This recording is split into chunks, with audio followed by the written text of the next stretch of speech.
spoke to a high school about 3 months ago, and over the years I've talked to schools all over town. I always do a survey, who buys music.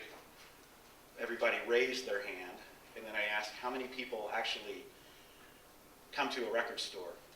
2 out of 30. How many of you actually pay for your music? 2 out of 30.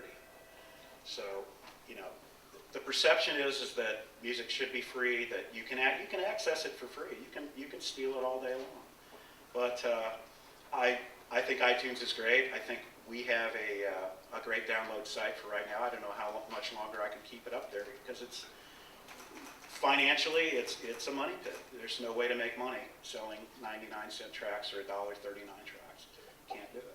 This is how the store will survive.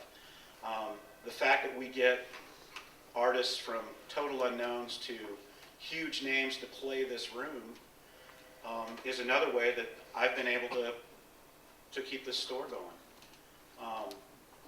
I've told my nieces many times that John Mayer played this store standing right here to 100 people, and they're like, no way. Well, now if you want to go see John Mayer, you got to go to Freedom Hall before it sells out. We've had great support from all the local musicians, big name groups, Foo Fighters. Dave Grohl from the Foo Fighters wanted to play the store on Independence Day a number of years ago. They played here. Later that night they played Freedom Hall, right here in this room. Perhaps the all-time favorite and end-all be-all in-store was a Louisville band most people don't know, My Morning Jacket. I can't thank them enough. Every band is a local band somewhere, and they are a prime example of the music community that Louisville offers to the world. You know, these guys played our store before they were going to perform at Bonnaroo, was it? A few days after they played here, they played to, you know, tens of thousands of people at Bonnaroo. You know, they play on, you know, all the late night shows. Sold out Madison Square Garden for New Year's Eve past year or year before. I mean, just the amount of support and talent that have passed through this store, I just can't see this going away.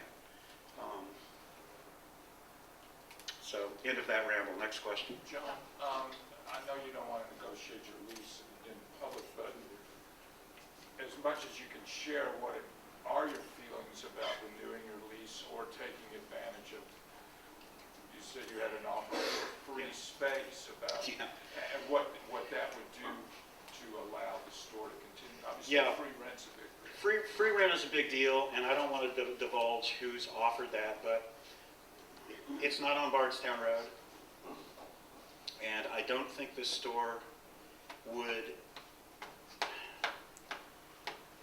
it'll never be the same after today. This is out in the open, you know, everybody knows that we're hurting. I can only be honest with that. I prefer to stay in this spot or on Bardstown Road. Let me just say, I'm working with the people representing the owners of the building, and you know, I want to find a way to make it work, but without the business, you know, I can't afford any rent right now, no matter what it is. Like I said, the last few days have been encouraging. I know I won't negotiate the lease in public, but again, I'm going to try to do everything I can to make it work. Yes? Is there any, have the property owners or managers given any thought to somehow subdividing the space? We have talked about that.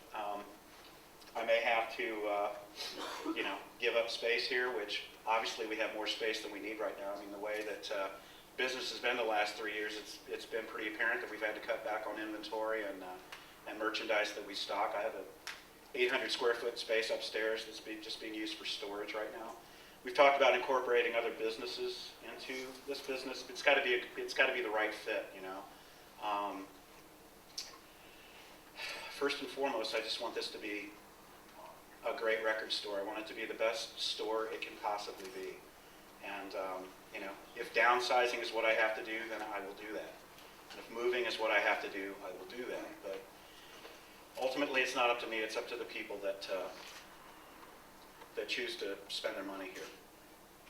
Can you describe just in the last 3 years how you've seen the foot traffic in the store change? And then was there an actual defining moment for you where you said, hey, we're in trouble? Yeah, yesterday. I mean, No. yeah. No, it's been a gradual slip in business. I mean, it's probably been the last year that I've really seen a decline. But then again, you'll have hundreds of people show up for an in-store performance, and people do buy music. But there are a lot of times where the number of employees here outnumber the customers. Fortunately, the last few days, it's been back to what it has been and what it could be, and that is very encouraging. I think just in the last year with the economy is what has really set off the alarm. I could have done this press conference 2 or 3 years ago, just to let people know. But I understand that a lot of people just think I'm begging for their money, which is not true. I want their business. I want your business.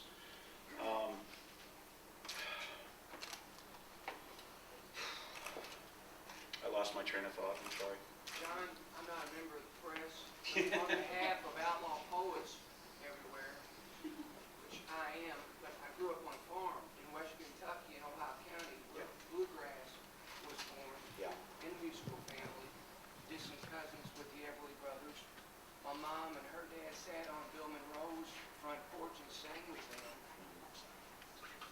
I'm here to say thank you. And we're all in this together. And we're all going through hard times. I mean, Yeah. I'm just back in Louisville, my favorite city on planet Earth, as much as I love New York and many other places. Amen. There's no place like this. There's no place like Louisville, and there's no store like Ear-X-Tacy Records. And on behalf of local artists, I'm going to say that I donated my books and CDs that I got here as a gift to Ear-X-Tacy. I appreciate that, I Ron. don't even have an income right now I know. after teaching college for 20 years and traveling the world. But it's that important to me. So I just want to say thank you. Thank you. And 3 lines from a poem I wrote with His Holiness the Dalai Lama: never give up. Whether this store stays open or not, never give up. No matter what is going on around you, never give up. Thank you, Ron. Ron Whitehead.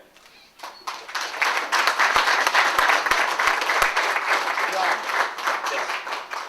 I'm also not a member of a press, but I'm sorry. I just wanted the press to get this out there. It's just, My heart's beating so fast, I really don't know how to put this into words. I'm not a Louisville native. I came here from Southern California when I was about 10 years old, and I remember when I bought my first vinyl here, when I got my first turntable, and what Ear-X-Tacy means to local music, and especially to public radio, is incredible. I had my first public radio experience with an internship at WFPK.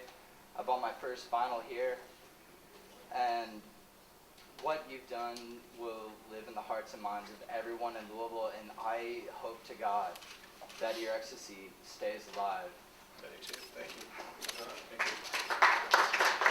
Paul? Do you have any particular strategy for building business